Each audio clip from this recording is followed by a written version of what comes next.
ഹരിയാന നിയമസഭാ തെരഞ്ഞെടുപ്പിൽ വോട്ടെടുപ്പ് അവസാന മണിക്കൂറിലേക്ക് 3 മണിവരെ 49% ആളുകൾ വോട്ട് രേഖപ്പെടുത്തിയെന്നാണ് കണക്ക്. ഒറ്റഘട്ടമായി നടക്കുന്ന തെരഞ്ഞെടുപ്പിൽ 90 മണ്ഡലങ്ങളിലായി 1031 സ്ഥാനാർത്ഥികളാണ് ജനവിധി തേടുന്നത്. ഇന്ന് വൈകിട്ട് ഹരിയാന ജമ്മുകശ്മീർ തെരഞ്ഞെടുപ്പിന്റെ എക്സിറ്റ് പോൾ ഫലങ്ങൾ പുറത്തുവരും. ഹരിയാനയിലെ ഫരീദാബാദിൽ നിന്ന് വിനീത വി.ജി വിവരങ്ങളുമായി ചേരുന്നുണ്ട്. വിനീത, ഹരിയാനയിലെ വോട്ടെടുപ്പ് പൂർത്തിയാവുന്നതോടുകൂടി ദേശീയ രാഷ്ട്രീയം ഉറ്റുനോക്കുകയാണ്. ജമ്മുകശ്മീരിലെയും ഹരിയാനയിലെയും എക്സിറ്റ് പോൾ ഫലങ്ങൾ എന്തായിരിക്കുമെന്നുള്ളത്. ജമ്മുകശ്മീരിന്റെ കാര്യത്തിൽ നമുക്കറിയാം, പ്രത്യേക പദവി റദ്ദാക്കിയതിനു ശേഷമുള്ള ആദ്യ തെരഞ്ഞെടുപ്പിൽ ആര് എന്നുള്ള ചോദ്യം. ഹരിയാനയിലാണെങ്കിൽ തുടർഭരണം പ്രതീക്ഷിക്കുന്നുണ്ട് BJP, പ്രതിപക്ഷവും വലിയ പ്രതീക്ഷയിലാണ്. എന്താണ് ഏറ്റവും പുതിയ വിവരങ്ങൾ ഹരിയാനയിലെ വോട്ടെടുപ്പ് അതിന്റെ അന്തിമഘട്ടത്തിലേക്ക് കടക്കുമ്പോൾ, വിനീത?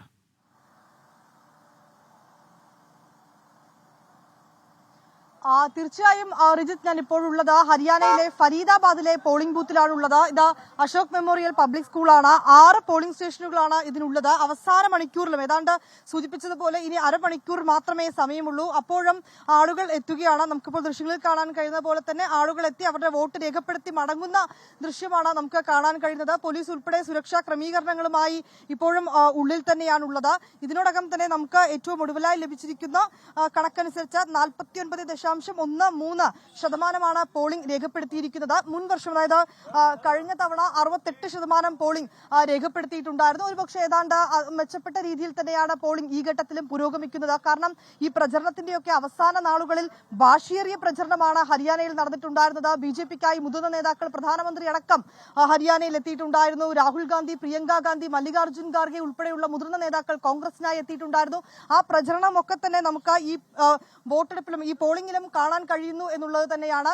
ഏതാണ്ട് 49% പോളിംഗ് ഇതിനോടകം തന്നെ രേഖപ്പെടുത്തിയിട്ടുണ്ട്.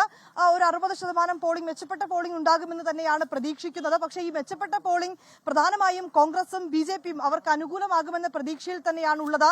വീണ്ടും ഹരിയാനയിൽ BJPയുടെ തുടർഭരണം ഉണ്ടാകുമെന്നാണ് നയാബ് സിംഗ് സൈനി, മുഖ്യമന്ത്രി കൂടിയായ നയാബ് സിംഗ് സൈനി പറഞ്ഞിരിക്കുന്നത്.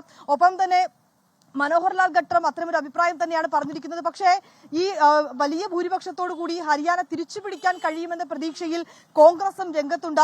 ആം ആദ്മി പാർട്ടിയും ഒപ്പം തന്നെ കഴിഞ്ഞ മന്ത്രിസഭയുടെ ഒക്കെ ഭാഗമായിരുന്ന JJPയും ഇത്തവണ ഒറ്റയ്ക്കാണ് മത്സരരംഗത്തുണ്ടാവുന്നത്. മത്സരരംഗത്ത് സജീവമായിട്ടുള്ള പ്രചരണമാണ് ഇരു പാർട്ടികളും മുന്നോട്ട് വെച്ചിട്ടുണ്ടായിരുന്നത്. അതുകൊണ്ട് തന്നെ ഈ ഇരു പാർട്ടികൾക്കും ലഭിക്കുന്ന വോട്ടുകൾ അതൊരു പക്ഷേ കോൺഗ്രസിനെയും ഒപ്പം തന്നെ BJPയും സംബന്ധിച്ചിടത്തോളം വളരെ നിർണായകമാകുന്ന വോട്ടുകൾ കൂടിയാണ്.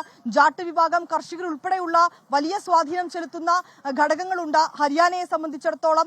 ഒപ്പം ഏറ്റവും പ്രധാനമായി ജുലാന മണ്ഡലം, ലദ്വ, കർണാൽ, ഇങ്ങനെയുള്ള ചില മണ്ഡലങ്ങൾ, ആ മണ്ഡലങ്ങളിലൊക്കെ തന്നെ അതിശക്തമായിട്ടുള്ള തെരഞ്ഞെടുപ്പാണ്, പോളിംഗാണ് ഇതിനോടകം രേഖപ്പെടുത്തിയിരിക്കുന്നത്. അവിടെയൊക്കെ തന്നെ നിർണായകമാകുമെന്നാണ് നമുക്ക് അറിയാൻ കഴിയുന്നത്. ഏറ്റവും ഒടുവിലായി നമുക്ക് ആ ദൃശ്യങ്ങളിലേക്ക് പോവുകയാണെങ്കിൽ ഇപ്പോഴും വോട്ട് രേഖപ്പെടുത്തി ആളുകൾ മടങ്ങുകയാണ്. 6 മണിക്ക്, കൃത്യം 6 മണിയോടുകൂടി പോളിംഗ് അവസാനിക്കും. റിജിത്ത്, ശരി.